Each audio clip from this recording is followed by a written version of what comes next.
Hello guys, isa po ba kayo sa mga nagre-reels or either nag-upload ng video para makakuha ng points kay Meta? Or isa din po ba kayo or nagtataka kung bakit yung iba na konting followers lang is na-invite agad? Halika't panuurin po natin si Ate Joyce Yongke. Nagbablog din po siya at kadalasan po binablog niya is nagbibigay po siya ng tips sa atin, lalo na sa mga baguhan, kung paano po mas madaling ma-approve ni Meta or ma-invite ni Meta sa content monetization.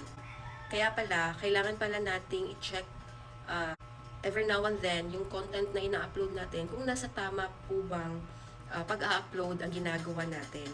Kasi kadalasan or noon, no, kahit ako, akala ko tama yung ginagawa ko before, pero yun nga, unti-unti kasi ako tumitingin ng mga videos tips, especially tips, lalo na ako kasi hindi pa kalaki ng mga followers ko noon kasi nasa 2.4 ako that time nung na-invite ako for content monetization.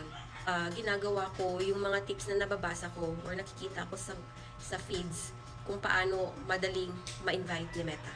Yung nakita ko si Ate Yongke, dun ko na-realize na okay, kaya pala kasi ginagawa ko yung mga tips which is no, kahit hindi ako sanay sa ganito or sa pagbablog, pero ginagawa ko surprisingly 2.4k followers na approve ako agad. So therefore I conclude na tama pala yung ginagawa ko. So her guys, I give you Ate Yongke, no, siya yung isa sa mga nakikita ko sa feeds at sinusubukan ko yung mga advices niya at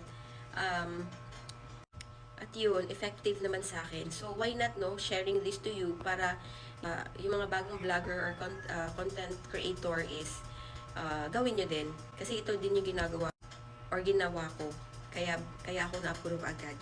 So, I will flash the screen of Ate Yongke and let's watch this. Kung ganitong klaseng mga video ang ina-upload nyo dito sa Facebook, kahit araw-araw kayo mag-upload ng video dito sa Facebook, kahit consistent kayo mag-upload ng video dito sa Facebook, at kahit araw-araw kayo nakipag-engage dito sa Facebook para ma-invite or para ma-monetize na kayo dito sa Facebook, ay hindi pa rin kayo ma-monetize kahit abutin pa kayo ng ilang taon. O na-intriga kayo kung anong klaseng video ito ang sinasabi ko sa inyo na bawal i-upload dito sa Facebook. Kaya panoorin nyo hanggang dulo, tapusin nyo ang video na to dahil napaka-importante nito guys, lalong-lalo na sa mga baguhan.